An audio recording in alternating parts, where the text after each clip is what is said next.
Estamos con Carlos Romero, que es el secretario de Política Sindical y Sectorial de MECIA UGT. Carlos, ¿qué valoración nos harías de la marcha de la negociación colectiva? Bueno, yo creo que a medida que se acerca la fecha fatídica del 8 de julio, se va produciendo un avance en la negociación colectiva.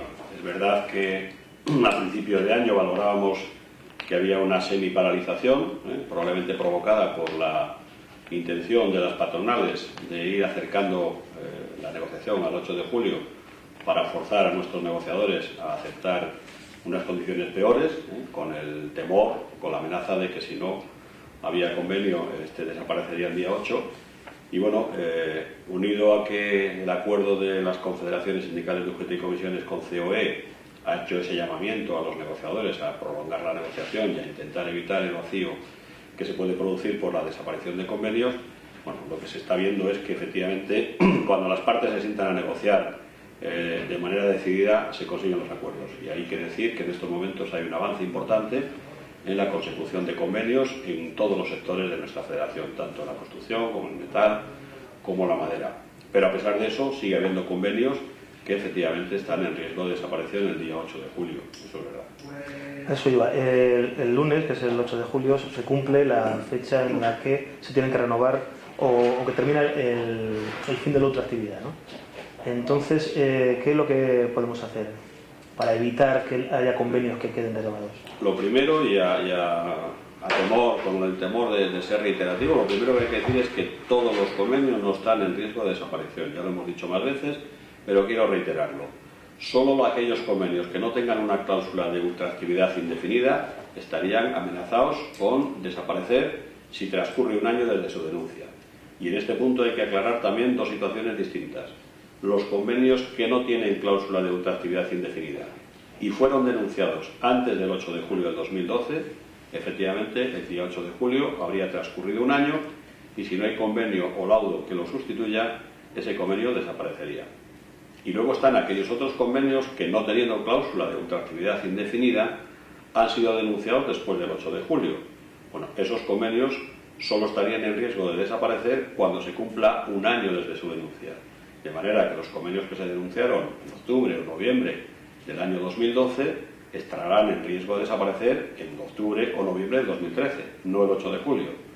Bien, dicho esto, efectivamente hay convenios que, transcurrido un año desde su denuncia, y si estos se denunciaron antes de la entrada en vigor de la reforma laboral, el 8 de julio estarán en riesgo de desaparecer.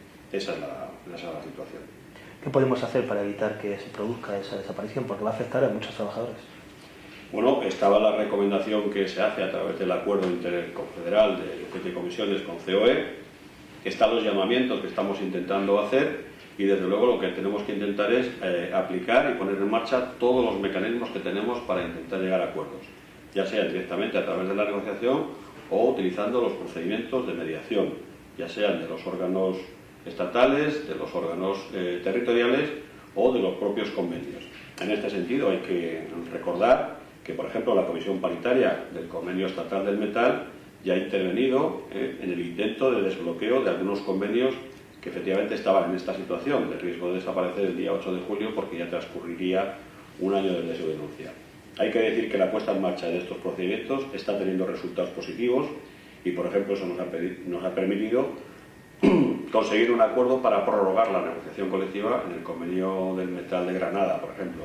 Un convenio que venía durante muchos años, ya desde el año 2009, bloqueada su negociación. Estamos en un procedimiento similar en el caso de Huelva, o en este caso los convenios de la Comunidad Autónoma Vasca están también en riesgo de desaparecer, los 3 convenios provinciales del metal.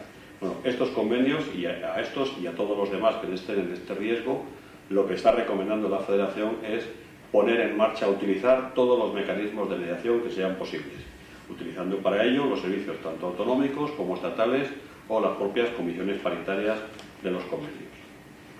Ha citado el caso del País Vasco. Aquí recientemente ha habido una propuesta liderada por el propio gobierno vasco en el que pretende hacer una especie de marco autónomo. Sí, efectivamente nos estamos encontrando con una iniciativa que yo calificaría como un intento de establecer una reforma laboral vasca, en este caso, propiciada desde el propio gobierno vasco, propiciada por el PNV y asumida, en este caso, por la patronal vasca Confebask.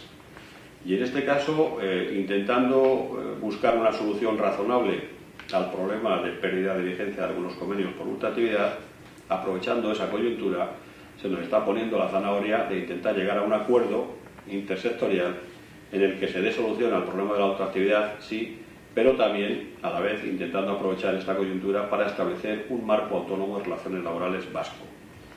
Y esto, que es una vieja aspiración de los nacionalistas vascos, lo que lo hace en este caso, lo pretende hacer en este caso, para, dice el propio texto del acuerdo, para blindarse de los convenios sectoriales de ámbito estatal. Y aquí lo que hay que decir son dos cosas. Primera, los trabajadores lo que necesitan es tener convenios de referencia cuando desaparece el suyo. Esto lo dice la reforma laboral española. Bueno, la reforma laboral vasca que quieren aplicar allí lo que dice es que cuando desaparece un convenio provincial o un convenio de empresa, en lugar de tener a los trabajadores cubiertos con un convenio sectorial de ámbito estatal, lo que quieren es que no haya convenio.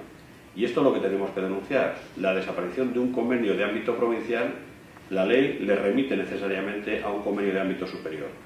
El gobierno vasco pretende que esa referencia se pierda y lo hace con el envoltorio de que es mejor tener un marco autónomo de relaciones vasco. Es posible, con la legislación actual, establecer convenios de ámbito autonómico, y esa debiera ser la apuesta. Tener convenios de ámbito autonómico que sustituyan a los provinciales, pero no blindarse de los estatales. Los convenios estatales no van en contra de los trabajadores, ni de los vascos, ni de ningún otro sitio. Van a proteger esos vacíos que se pueden producir, y me parece que es denunciable esto. Y en segundo lugar, lo que hay que decir es que la negociación tiene un ámbito natural en el que se desarrolla, que es entre las partes legitimadas, empresarios y sindicatos.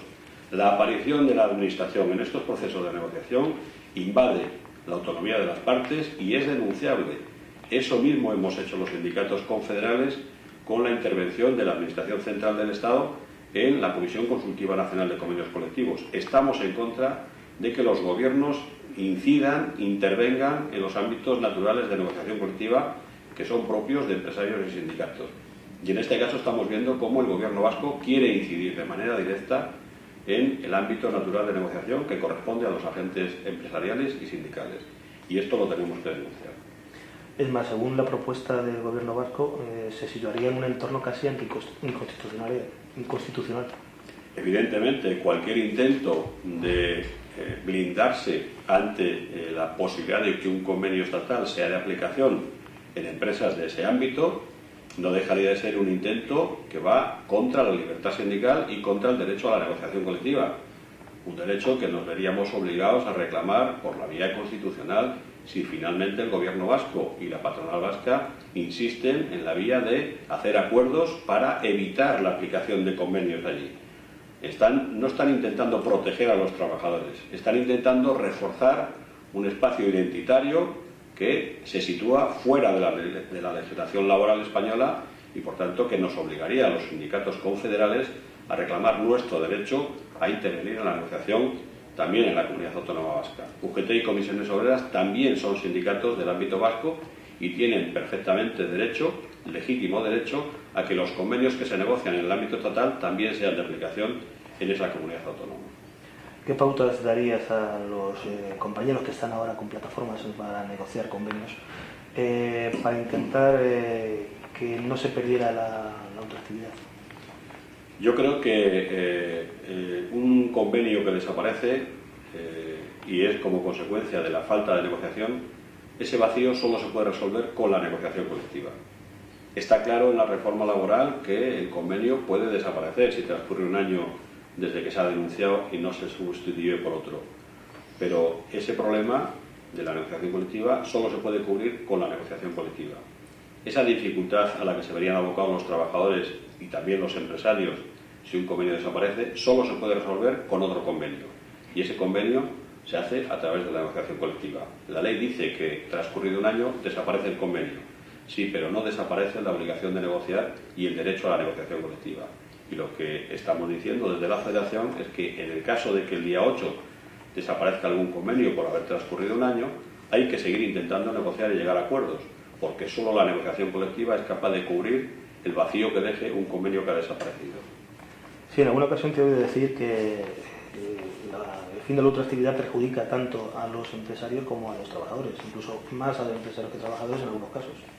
Evidentemente hay aspectos que la propia ley remite a la negociación colectiva para resolverlos. Aspectos tales como la clasificación profesional, la organización del trabajo, los turnos de trabajo, los horarios, el código de faltas y sanciones. Es decir, hay cantidad de aspectos que la propia ley, el Estatuto de los Trabajadores, remite a la negociación colectiva para rellenarlos, y si no hay convenio colectivo, esas partes quedan vacías. Y el empresario no tiene la posibilidad de aplicar de manera unilateral aspectos que no tienen reflejo en la legislación. No están resueltos por la ley remite a la negociación colectiva.